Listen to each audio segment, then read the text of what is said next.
নমস্কার বন্ধুরা, আমি আরপিএস ডেলি ব্লগ থেকে। আর এদিকে দেখুন কুল, মানে বেশি কাঁচাও না বেশি পাকাও নয়। এই কুল দিয়ে আমি একটু আচার করব, সেটাই আপনাদের কাছে তুলে ধরছি কীভাবে আচারটা করব। আমি এদিকে কড়া বসিয়ে দিয়েছি। দেখুন বন্ধুরা, আমি কড়াতে সর্ষের তেল দিয়ে দিয়েছি, কিন্তু আচার একটু সর্ষের তেলেই ভালো হয়। তেলটা আমার হয়ে গেছে। আমি এতে কতগুলো শুকনো লঙ্কা দিয়ে দেবো। শুকনো লঙ্কাগুলো একটু একটু করে চিড়ে দিয়েছি যাতে না ফাটে।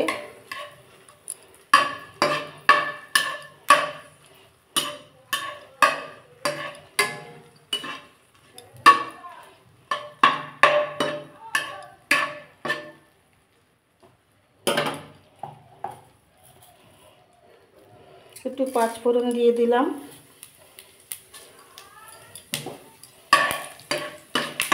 দিয়ে বন্ধুরা এগুলো একটু ভেজে নেব।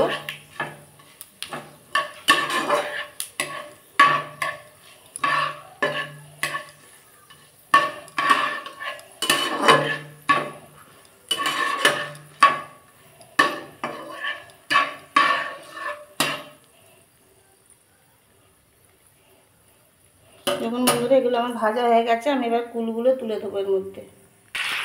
দেখুন বন্ধুরা, আমি কুলগুলো দিয়ে দিয়েছি। কুলের কিন্তু যে একটা বোটা এখানে থাকে, সেই বোটাটা আমি ছাড়িয়ে কুলগুলো ভালো করে ধুয়ে রেখেছিলাম।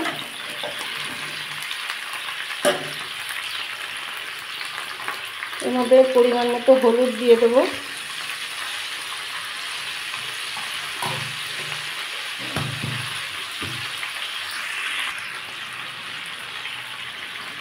নুন দিয়ে দিলাম।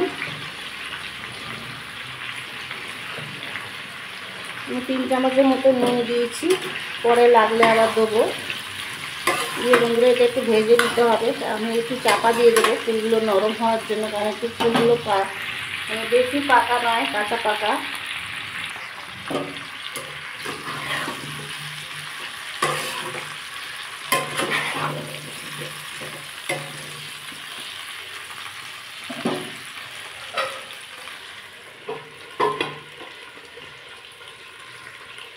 এটা ঢাকা নয়।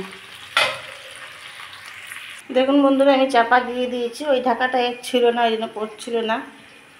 আমি 5-10 মিনিট পরে বন্ধুরা ফিরে আসছি। দেখুন বন্ধুরা, আমি 10 মিনিট পরে ফিরে আসলাম।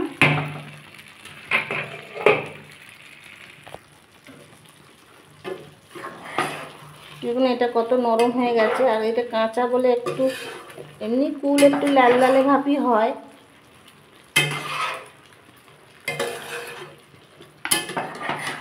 নরমও হয়ে গেছে, একটু জলও বেরিয়েছে। আমি কিন্তু বন্ধুরা এতে জল দিইনি, শুধু নুন দিয়ে চাপা দিয়ে দিয়েছিলাম, তাতেই এটা নরম হয়েছে এবং একটু জল বেরিয়েছে।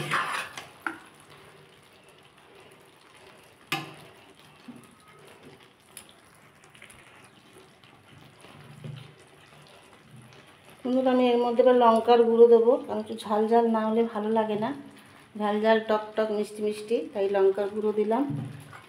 1 চামচের বেশি দিয়েছি, অনেকটাই কুল। এবার বন্ধুরা এটা সমানে আমি নাড়বো।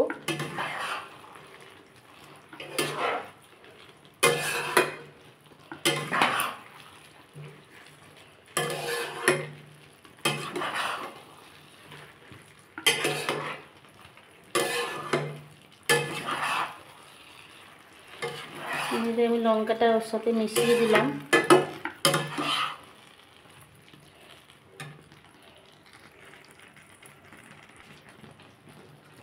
কুলটা খুবই টক, তার জন্য আমি চিনি গুড় দুটো মিশিয়েই করবো। আমি চিনিটা দিয়ে দিলাম, 1 বাটি মতো চিনি দিলাম। কুলটা খুবই টক।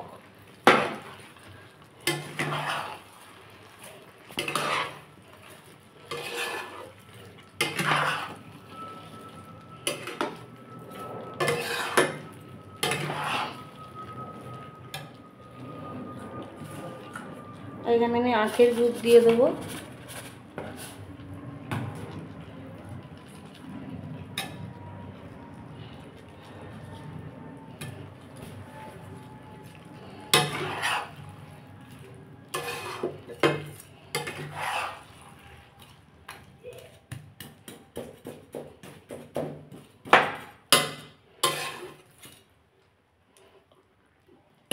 আমি আর একটু 5 মিনিটের জন্য একটু চাপা দিয়ে দেবো, চিনিটা গলুক। 5 মিনিট পরে ফিরে আসছি।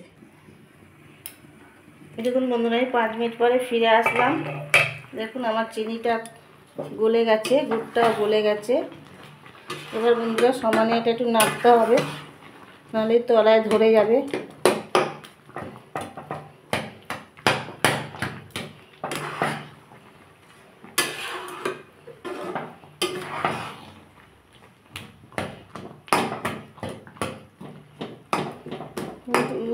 কুলগুলো নরম হয়ে গেছে, তো একটু আমি খুন্তি দিয়ে একটু ফাটিয়ে দিচ্ছি।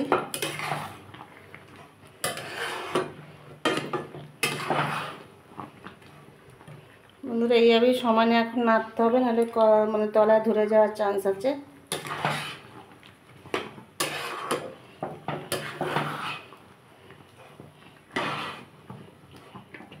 কুল তো বছরে এই সময় পাওয়া যায়, এরপর আর পাওয়া যাবে না। এই কুলের আচার করে রাখলে বন্ধুরা সারা বছর ধরে রেখে খেতে পারবেন।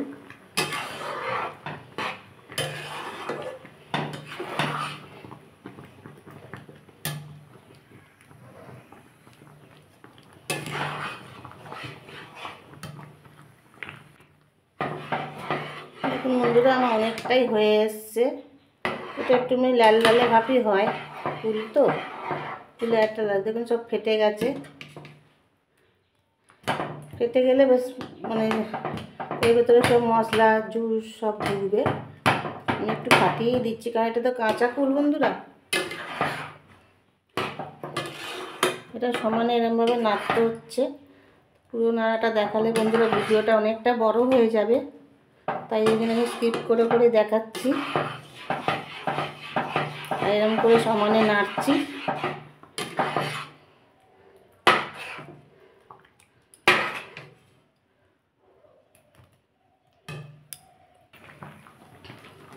দেখুন বন্ধুরা এটা আমার হয়ে এসছে। আমাদের এরকম একটু জুস জুস পছন্দ করে, আর এটা ঠান্ডা হলে আর একটু মানে জমাট বাঁধবে।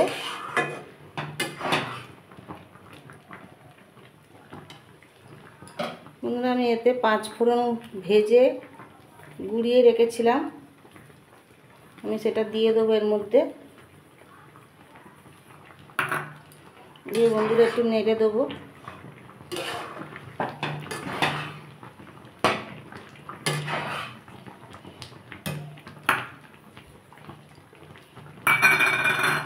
শুকনো খোলায় ভেজে আর মিক্সিতে আমি গুঁড়িয়ে রেখেছিলাম, ওটা আপনাদের দেখানো হয়নি।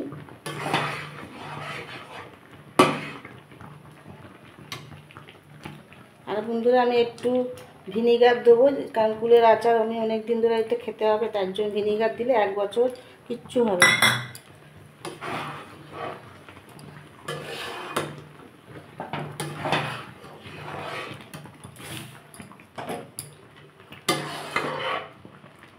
দেখুন বন্ধুরা আমার কুলের আচারটা রেডি হয়ে গেছে। ঠান্ডা হলে এটা একটু বসবে, এতটা ঝোল থাকবে না। ঠান্ডা হলে পরে আমি একটা বয়েমে শিশি, কাঁচের শিশিতে ঢেলে রাখবো, আর 1 বছর ধরে খাবো। বন্ধুরা ভিডিওটা যদি ভালো লেগে থাকে তাহলে একটু সাবস্ক্রাইব করবেন আমার চ্যানেলটা। আর পুরনো বন্ধুরা যারা আমার ভিডিওটা অনেকক্ষণ ধরে দেখেন তাদের অনেক অনেক ভালোবাসা। নতুন পুরনো সকলকে অনেক অনেক ভালোবাসা জানিয়ে আমার কুলের আচারের রেসিপির ভিডিওটা এখানেই শেষ করলাম। Tata, bye bye.